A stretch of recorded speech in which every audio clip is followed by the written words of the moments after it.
ಕೇಸರಿ ಶಾಲ್ ಹಾಕೊಂಡಿರೋದು ನನ್ನ ಧರ್ಮಕ್ಕಾಗಿ. ಮುತಾಲಿಕ್ ಜೊತೆ ವೇದಿಕೆ ಹಂಚಿಕೊಂಡ ಕಾಂಗ್ರೆಸ್ ಶಾಸಕಿ ನಯನಾ ಮೋಟಮ್ಮ. ಚರ್ಚೆಗೆ ಗ್ರಾಸವಾದ ಶಾಸಕಿಯ ಪಕ್ಷಾಂತರ ಕುರಿತ ಹೇಳಿಕೆ. ಮೂಡಿಗೆರೆ ಪಟ್ಟಣದ ಆಡ್ಯಂತಾಯ ರಂಗಮಂದಿರದಲ್ಲಿ ಸಾರ್ವಜನಿಕ ಶ್ರೀ ಹಿಂದೂ ಮಹಾಸಭಾ ಗಣಪತಿ ಸೇವಾ ಸಮಿತಿ ವತಿಯಿಂದ ನಡೆದ ಲಾಂಛನ ಬಿಡುಗಡೆ ಸಮಾರಂಭದಲ್ಲಿ ಪ್ರಮೋದ್ ಮುತಾಲಿಕ್ ಜೊತೆ ಕಾಂಗ್ರೆಸ್ ಶಾಸಕಿ ನಯನಾ ಮೋಟಮ್ಮ ವೇದಿಕೆ ಹಂಚಿಕೊಂಡಿದ್ದು ಸಾಮಾಜಿಕ ಜಾಲತಾಣದಲ್ಲಿ ವ್ಯಾಪಕ ಚರ್ಚೆಗೆ ಕಾರಣ ಆಗಿದೆ. ಕಾರ್ಯಕ್ರಮದಲ್ಲಿ ಭಾಗವಹಿಸಿ ಮಾತನಾಡಿದ ಮೂಡಿಗೆರೆ ಶಾಸಕಿ ನಯನಾ ಮೋಟಮ್ಮ, ಕೇಸರಿ ಶಾಲು ಹಾಕೊಂಡಿರೋದು ಗಣಪತಿಗಾಗಿ, ನನ್ನ ಧರ್ಮಕ್ಕಾಗಿ. ನನ್ನ ಜೊತೆ ನನ್ನ ಪಕ್ಷದ ಕಾರ್ಯಕರ್ತರೂ ಬಂದಿದ್ದಾರೆ. ಹಿಂದುವಾಗಿ, ದಲಿತೆಯಾಗಿ, ಮಹಿಳೆಯಾಗಿ ನನ್ನನ್ನ ದೇವರು ಇಲ್ಲಿ ಹುಟ್ಟಿಸಿದ್ದಾನೆ. ನಾನು ಆ ಅಸ್ತಿತ್ವದಲ್ಲಿ ಇಲ್ಲಿಗೆ ಬಂದಿದ್ದೇನೆ. ಶಾಸಕಿಯಾಗಿ ಪಕ್ಷವನ್ನ ಪ್ರತಿನಿಧಿಸೋದು ಆಮೇಲೆ. ಈಗ ನಾನು ಗಣಪತಿ ಸಮಿತಿ ಕಾರ್ಯಾಧ್ಯಕ್ಷಿಯಾಗಿ ಇಲ್ಲಿಗೆ ಬಂದಿದ್ದೇನೆ. ನಾನು ಕಾಂಗ್ರೆಸ್ನಲ್ಲಿ ಇರ್ತೀನೋ, ಬಿಜೆಪಿ, ಬಿಎಸ್ಪಿ, ಎಸ್ಡಿಪಿಐ ಸೇರ್ತೇನೋ ಅನ್ನೋದನ್ನ 3 ವರ್ಷಗಳ ಬಳಿಕ ನೋಡೋಣ ಅಂತ ಪ್ರತಿಕ್ರಿಯಿಸಿದ್ದಾರೆ. ಇವತ್ತು ನಾನು ಕೇಸರಿ ಶಾಲ್ ಹಾಕೊಂಡು ಬಂದಿದ್ದೀನಿ. ನನ್ನ ಜೊತೆ ನನ್ನ ಸುಮಾರು ಜನ ಕಾರ್ಯಕರ್ತರು ಬಂದಿದ್ದಾರೆ. ಏನು ನಾನು ನದಿ ಅಂದ್ರೆ ಕಾಂಗ್ರೆಸ್, ದಡ ಅಂದ್ರೆ ಬಿಜೆಪಿನ ಅಂತ. ಸೊ ನಾನು ಇಲ್ಲಿ ಬಂದಿರೋದು ಗಣಪತಿಗೋಸ್ಕರ. ನಾನು ಇಲ್ಲಿ ಬಂದಿರೋದು ನನ್ನ ಧರ್ಮಗೋಸ್ಕರ. ಯಾಕಂದ್ರೆ ನಾವೆಲ್ಲ, ನನಗೆ ಇವತ್ತು ಹಿಂದೂ ಆಗಿ, ದಲಿತೆ ಆಗಿ, ಮಹಿಳೆ ಆಗಿ ಇವನ್ ಹುಟ್ಟಿಸಿದಾನೆ, ಮೂಡಿಗೆರೆಯಲ್ಲಿ ಹುಟ್ಟಿಸಿದಾನೆ ಅಲ್ವಾ?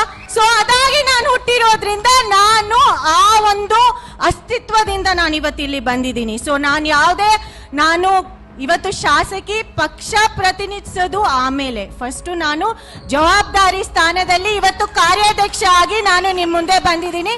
ಸೊ ಯಾರಿಗೂ ಈ ಪ್ರಶ್ನೆ ಮೂಡಬಾರ್ದು, ಯಾವ ಪಕ್ಷದವರಿಗೂ ಮೂಡಬಾರ್ದು. ನಾಳೆ ನಾನು ಬಿಜೆಪಿಲಿ ಬರ್ತೀನೋ, ಕಾಂಗ್ರೆಸ್ ಅಲ್ಲಿ ಉಳಿತೀನೋ, ಅಥವಾ SDPIಗೆ ಹೋಗ್ತೀನೋ, ಅಥವಾ BSPಗೆ ಹೋಗ್ತೀನೋ, ಆ ಪ್ರಶ್ನೆಗೆ ಉತ್ತರ ಇನ್ನು 3 ವರ್ಷ ಕಾಯೋಣ, ಅದಾದ್ಮೇಲೆ ನೋಡೋಣ. ಬಟ್ ಆದ್ರೆ ಇವತ್ತು ನಾನು ಕಾಂಗ್ರೆಸ್ ಪಕ್ಷದ ಶಾಸಕಿಯಾಗಿ ಇವತ್ತು ನಾನು ಇಲ್ಲಿ ನಿಂತಿದ್ದೇನೆ. ಇದು ಸಾರ್ವಜನಿಕ ಗಣಪತಿ ಉತ್ಸವ ಆಗಿದ್ರಿಂದ ತನ್ನನ್ನ ಒಂದು ಪಕ್ಷಕ್ಕೆ ಸೀಮಿತವಾಗಿ ನೋಡಬೇಡಿ.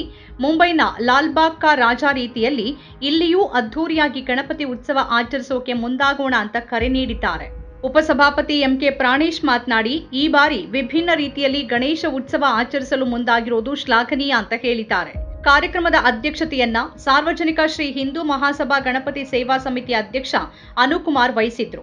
ಮುಖಂಡರಾದ MR Jagadish, Halase Shivanna, Ranjan Ajit Kumar, Javarayya, JS Raghu, HT Ramegowda, Vinod Kanachur, Vinay Halekote, Sudhir, MS Sujit, ವಕೀಲ ಸಿದ್ದಯ್ಯ, ಪಟೇಲ್ ಮಂಜು, ವಿಜಯ್ ಕುಮಾರ್ ಮತ್ತಿತರರಿದ್ದರು. ಶ್ರೀರಾಮ್ ಸೇನೆ ರಾಷ್ಟ್ರೀಯ ಅಧ್ಯಕ್ಷ ಪ್ರಮೋದ್ ಮುತಾಲಿಕ್ ಲಾಂಛನ ಬಿಡುಗಡೆ ಮಾಡಿದ್ದಾರೆ. ಚರ್ಚೆಗೆ ಗ್ರಾಸವಾದ ಶಾಸಕಿ ನಯನಾ ಮೋಟಮ್ಮ ಪಕ್ಷಾಂತರ ಕುರಿತ ಹೇಳಿಕೆ. ಶಾಸಕಿ ನಯನಾ ಮೋಟಮ್ಮ ಅವರ ಪಕ್ಷಾಂತರದ ಕುರಿತ ಹೇಳಿಕೆ ರಾಜಕೀಯ ವಲಯದಲ್ಲಿ ಭಾರಿ ಚರ್ಚೆಗೆ ಗ್ರಾಸವಾಗಿದೆ. ಅಲ್ಲದೆ ಪ್ರಮೋದ್ ಮುತಾಲಿಕ್ ಕೂಡ ತಮ್ಮ ಭಾಷಣದಲ್ಲಿ ನಯನಾ ಮೋಟಮ್ಮ ಅವರನ್ನ ಹೊಗಳಿ ಮಾತನಾಡಿರುವ ವಿಚಾರ ಸ್ವತಃ ಕಾಂಗ್ರೆಸ್ ಮುಖಂಡರು, ಕಾರ್ಯಕರ್ತರು ಸೇರಿದಂತೆ ದಲಿತ ಪ್ರಗತಿಪರರ ಕೆಂಗಣ್ಣಿಗೆ ಗುರಿಯಾಗಿದೆ. ನಯನಾ ಅವರನ್ನ ಶಾಸಕಿಯನ್ನಾಗಿ ಮಾಡೋಕೆ ಕಾಂಗ್ರೆಸ್ ಪಕ್ಷದ ಸೈದ್ಧಾಂತಿಕ ನಾಯಕರು, ಕಾರ್ಯಕರ್ತರು ಬೆವರು ಸುರಿಸಿದ್ದಾರೆ. ಇದನ್ನ ಕಡೆಗಣಿಸಿ ಒಂದು ಸಮುದಾಯದ ವಿರುದ್ಧ ನಿರಂತರ ದ್ವೇಷ ಕಾರುವ ಶ್ರೀರಾಮ್ ಸೇನೆ ಪ್ರಮೋದ್ ಮುತಾಲಿಕ್ ಜೊತೆ ವೇದಿಕೆ ಹಂಚಿಕೊಂಡಿದ್ದು ಮಾತ್ರವಲ್ಲದೆ ಪಕ್ಷಾಂತರದ ಮಾತುಗಳನ್ನಾಡಿರುವುದು ಪಕ್ಷದ ವರಿಷ್ಠರಿಗೆ ಮಾಡಿದ ಅಪಮಾನವಾಗಿದೆ ಅನ್ನೋ ಟೀಕೆಗಳು ವ್ಯಾಪಕವಾಗಿ ಕೇಳಿಬರ್ತಾ ಇದೆ. ನಮ್ಮ ಕಾರ್ಯಕ್ರಮಗಳನ್ನ ನೀವು ನೋಡ್ತಾ ಇದ್ರೆ ನಮ್ಮ ಚಾನೆಲ್ ಅನ್ನ ಸಬ್ಸ್ಕ್ರೈಬ್ ಮಾಡಿ, ಪಕ್ಕದ ಬೆಲ್ ಐಕಾನ್ ಒತ್ತಿ ನಮ್ಮನ್ನ ಬೆಂಬಲಿಸಿ. ಹಾಗೆ ನಮ್ಮ ಕಾರ್ಯಕ್ರಮಗಳನ್ನ ಲೈಕ್ ಮಾಡಿ, ಕಮೆಂಟ್ ಮಾಡಿ, ಅದನ್ನ ಬೇರೆಯವರಿಗೂ ವಾಟ್ಸ್ಆಪ್ ಮೂಲಕ ಶೇರ್ ಮಾಡಿ. ನೀವು ಹೀಗೆ ಮಾಡಿದಾಗ ನಮ್ಮ ಚಾನೆಲ್ ಇನ್ನಷ್ಟು ಮತ್ತಷ್ಟು ಜನರಿಗೆ ತಲುಪಲು ನೀವು ನಮ್ಮೊಂದಿಗೆ ಸಹಕರಿಸಿದ ಹಾಗಾಗುತ್ತೆ. ಇದು ನೀವು ಯಾವುದೇ ಖರ್ಚಿಲ್ಲದೆ ಕೆಲವೇ ಸೆಕೆಂಡುಗಳಲ್ಲಿ ನೀಡಬಹುದಾದ ಸಹಕಾರ. ಧನ್ಯವಾದಗಳು.